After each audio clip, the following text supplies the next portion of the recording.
Here we are trying to answer a question. Is a concave mirror a converging or a diverging mirror? So I hope you guys remember converging mirrors or converging lines are nothing but one which meets up, something like this. While diverging lines are one which moves away.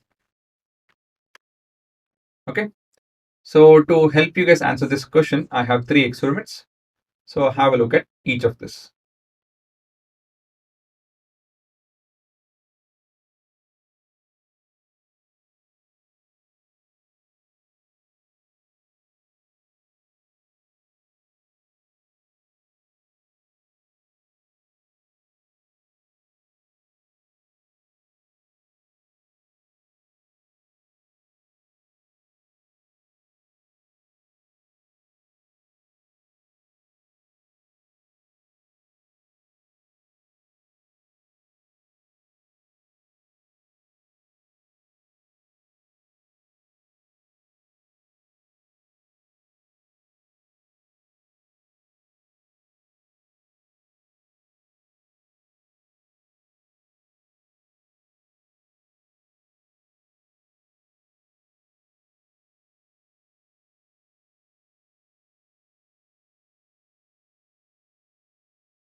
So what is the answer? It is, yes, it is converging. So the first example is I tried to concentrate the light from the sun onto a sheet of paper. It's supposed to be a dot because the camera settings is not that good and I'm not very familiar with the settings. Okay, I'm not able to get that spot. But yes, there was supposed to be a spot. So I think somewhere over here, if I remember right. And this is the window. If you guys can see that window. So basically this is a real image. It is what you're looking at. Because I'm capturing it on the screen. Right? So the sun rays from the mirror, it's bouncing off and getting concentrated onto a surface, onto a screen. In the second experiment, it's quite clear, right? You have the laser getting concentrated after getting reflected. Okay, so the laser is not actually parallel, but yeah, it's flat. And after getting reflected, it's converging this way. And then in third experiment, I use a single laser, wherein I hope you guys understood that the laser was this, and the light kept on moving inward. Wherever I happen to make it fall, it tried to get concentrated towards the center. If it was in the center itself, it just came back. And if it, in the extreme case, it tried to converge onto some center. So this is a mirror which converges the light.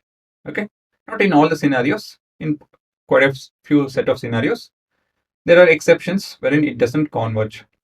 Okay, we'll be looking at that as well. Next is your convex mirror. So to help you guys out, if to decide if it is a converging or a diverging mirror, I have another video.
So here I have only 2 experiments.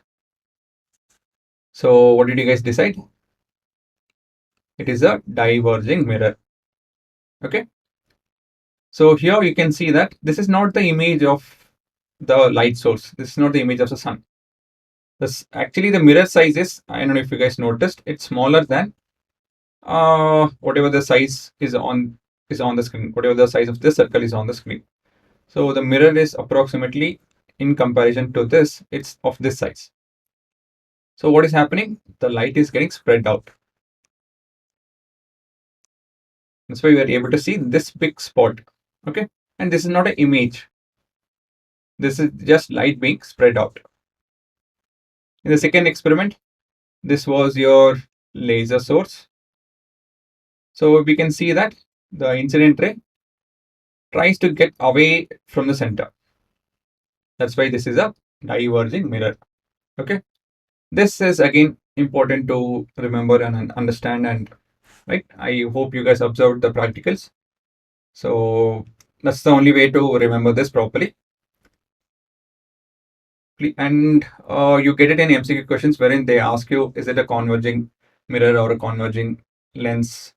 You have converging lens also. If not, is it a diverging mirror, or if not, a diverging lens? And they use the language also. Consider a converging mirror. So this is where the image is formed. Where should the object be kept? Something like this. They'll use this phrase, converging, diverging, and you guys have to be familiar which is converging and which is diverging. So pretty much all of this is there in your syllabus, and try to make a running note over here, how much ever you guys can. Okay, but still, whatever you understand this moment of time, even though it's a bit silly for you guys that, okay, I will remember and all of that, don't do that. If you happen to understand in a particular way, and if you happen to remember this in a particular way, even though it's kind of silly, do write it down.